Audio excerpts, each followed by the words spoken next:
नमस्कार विद्यार्थियों, भविष्य रिवीजन के ऑनलाइन प्लेटफॉर्म पर एक बार फिर से आप सभी का स्वागत है। मैं रामकृष्ण चिंपा स्वागत करता हूं आप सभी का।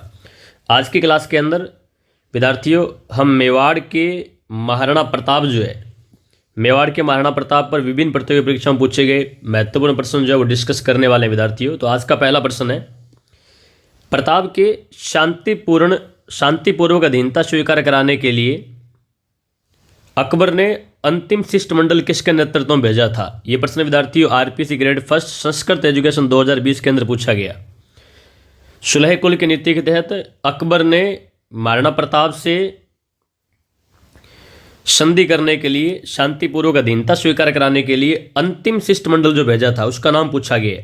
संधि प्रस्ताव विद्यार्थियों 4 भेजे गए और इनमें अंतिम कौन सा था ये हमसे पूछा गया। तो यदि हम अंतिम शिष्टमंडल की बात करें तो अंतिम शिष्टमंडल का नाम था विद्यार्थियों टोडरमल चौथे क्रम में गए थे। यदि हम बात करें सबसे पहले जलाल खां 1572 ईस्वी के अंदर जलाल खां को भेजा गया, संधि नहीं हुई। इसके बाद में मिर्जा राजा मान सिंह को भेजा गया, मिर्जा राजा मान सिंह या मान सिंह प्रथम कह दीजिए, एक ही बात है, संधि नहीं हुई। तीसरे क्रम में मान सिंह के पिता भगवान दास या कहें भगवंत दास को भेजा गया, लेकिन फिर भी संधि नहीं हुई। और चौथे क्रम में विद्यार्थियों अकबर का राजस्व अधिकारी टोडरमल को भेजा गया, लेकिन संधि नहीं हुई। और जब संधि नहीं हुई तो आक्रामक नीति अपनाई गई और आक्रामक नीति के तहत महाराणा प्रताप के साथ हल्दी घाटी का युद्ध किया गया था। तो 4 संधि प्रस्ताव याद रखिए विद्यार्थियों, इनका शॉर्टकट है जमा भट्ट, जलाल खां, मान सिंह, भगवंत दास और टोडरमल। तो अंतिम शिष्टमंडल के रूप में जो गए थे उनका नाम था विद्यार्थियों टोडरमल नाम था। ऑप्शन डी इस प्रश्न का राइट आंसर रहेगा। आगे बढ़ते हैं, अगला प्रश्न, अकबर ने किसको शिष्टमंडल का अंतिम नेतृत्व करने के लिए प्रताप के पास भेजा ताकि वे शांतिपूर्वक अधीनता स्वीकार कर सके। आप देख रहे हैं विद्यार्थियों 1 नंबर प्रश्न ये संस्कृत एजुकेशन 2020 ग्रेड फर्स्ट के अंदर पूछा गया। दूसरा प्रश्न ये भी ग्रेड फर्स्ट 2020 के अंदर पूछा गया था और यहां भी पूछा गया विद्यार्थियों, सेम प्रश्न है वैसे, पूछा गया अंतिम नेतृत्व कौन कर रहा था शिष्टमंडल का। तो इसका भी राइट आंसर रहेगा विद्यार्थियों टोडरमल रहेगा। आगे बढ़ते हैं, अगला प्रश्न देखिएगा, प्रश्न नंबर 3, महाराणा प्रताप के समय अकबर ने शहबाज खां को कितनी बार मेवाड़ पर आक्रमण के लिए भेजा। ये जो शहबाज खां जो अटैक करने गए थे, शहबाज खां को कितनी बार मेवाड़ पर या फिर ऐसे कहें कुंभलगढ़ पर आक्रमण करने के लिए भेजा गया। तो विद्यार्थियों 3 बार भेजा गया था। कितने बार भेजा गया? 3 बार आक्रमण करने के लिए भेजा गया था। प्रश्न नंबर 4 देखिएगा, प्रश्न नंबर 4, महाराणा प्रताप के पास अकबर द्वारा विभिन्न मुगल अधिकारियों के नेतृत्व में भेजे गए शिष्टमंडलों को कालक्रमानुसार व्यवस्थित करिए तथा नीचे दिए गई कूट की सहायता से सही विकल्प चुनिए। यह प्रश्न विद्यार्थियों कॉलेज व्याख्याता 2021 के अंदर पूछा गया। जो 4 शिष्टमंडल भेजे गए इनको क्रम में बताना है हमें। तो जैसा कि मैं आपको अभी ऊपर बता के विद्यार्थियों के सबसे पहले 1 नंबर पर 1572 ईस्वी के अंदर जलाल खां गए थे और इसके पश्चात विद्यार्थियों 2 नंबर पर मिर्जा राजा मान सिंह जून 1573 ईस्वी के अंदर मिर्जा राजा मान सिंह गए थे।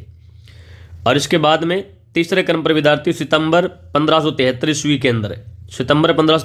के अंदर भगवान दास गए और अंतिम शिष्टमंडल का जो नेतृत्व कर रहे थे वो टोडरमल कर रहे थे विद्यार्थियों और दिसंबर 1573 ईस्वी के अंदर गए। इस प्रकार से यदि आप ढंग से देख रहे हैं तो ध्यान दीजिए, ये 3 तो 1573 ईस्वी के अंदर गए थे विद्यार्थियों और एक जलाल खां ये 1572 ईस्वी के अंदर शिष्टमंडल का नेतृत्व करते हुए गए थे। तो विद्यार्थियों इस हिसाब से यदि हम देखें तो सबसे पहले अपना ऑप्शन आएगा 4 के बाद में आएगा 2 और फिर आएगा 1 और फिर आएगा 3। तो आप देखिए इसका राइट आंसर रहेगा 4 2 1 3, 4 2 1 3 ए इसका ऑप्शन रहेगा विद्यार्थियों। आगे बढ़ते हैं, आज का अगला प्रश्न, प्रश्न नंबर 5, काफी अच्छा प्रश्न है और ये प्रश्न विद्यार्थियों कॉलेज व्याख्याता 2021 के अंदर पूछा गया। प्रश्न क्या है, निम्नलिखित में से गोरा बादल चौपाई के लेखक कौन है। तो विद्यार्थियों इसका सही उत्तर है जैन मुनि हेमरतन सूरी जैन मुनि हेमरतन सूरी इन्होंने रचना लिखी थी गोरा बादल पद्मिनी चरित्र चौपाई। इसका पूरा नाम है गोरा बादल पद्मिनी चरित्र चौपाई। अगला प्रश्न देखिएगा, अगला प्रश्न विद्यार्थियों कृषि पर्यवेक्षक 2021 के अंदर पूछा गया। प्रश्न है हल्दी घाटी का युद्ध लड़ा गया था। तो विद्यार्थियों हल्दी घाटी का युद्ध ये लड़ा गया 18 जून 1576 को लड़ा गया, लेकिन गोपीनाथ शर्मा के अनुसार हल्दी घाटी का युद्ध ये 21 जून 1576 को लड़ा गया था। अगला प्रश्न देखिए, प्रश्न नंबर 7, काफी अच्छा प्रश्न है। निम्नलिखित युद्ध राजस्थान के इतिहास में सीमा चिन्ह है। पटवार परीक्षा 2021 में पूछा गया। इन युद्धों को सही तिथिक्रम में रखते हुए सही उत्तर का चयन कीजिए। देखते हैं, पहला ऑप्शन देखिए विद्यार्थियों, पहला ऑप्शन है खानवा का युद्ध। खानवा का युद्ध विद्यार्थियों 1527 ईस्वी के अंदर हुआ था, 17 मार्च 1527 ईस्वी को। बटनेर के युद्ध की बात करें तो बटनेर का युद्ध विद्यार्थी 1398 ईस्वी के अंदर हुआ। गिरी सुमेलगिरी जेतारण पाली का युद्ध जो है ये जनवरी 1544 ईस्वी के अंदर हुआ था। और हल्दी घाटी का युद्ध विद्यार्थी अभी हम देख करके 1576 ईस्वी के अंदर हुआ था। तो इस हिसाब से यदि हम देखें विद्यार्थियों तो 1 नंबर पर अपना आएगा 2 नंबर ऑप्शन, इसके पश्चात 1 नंबर, इसके पश्चात ये 3 नंबर है और ये 4 नंबर है। 3 नंबर आएगा और फिर 4 नंबर आएगा। आप देख लीजिए 21, 34, ऑप्शन ए इसका राइट आंसर रहेगा। आगे बढ़ते हैं, अगला प्रश्न देखिएगा, प्रश्न नंबर 8 देखिए।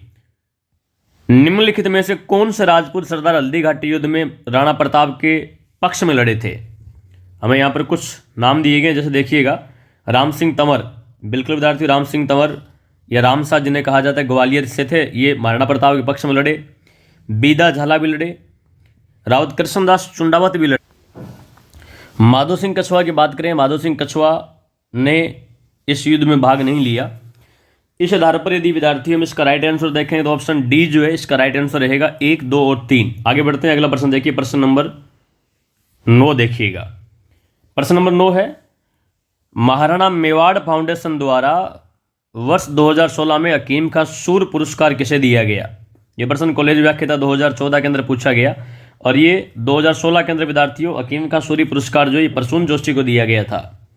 अगला प्रश्न देखिए, प्रश्न नंबर 10 और आज का लास्ट प्रश्न है, महाराणा प्रताप ने कितने वर्षों तक शासन किया? यह प्रश्न विद्यार्थियों कॉलेज व्याख्याता 2007 के अंदर पूछा गया।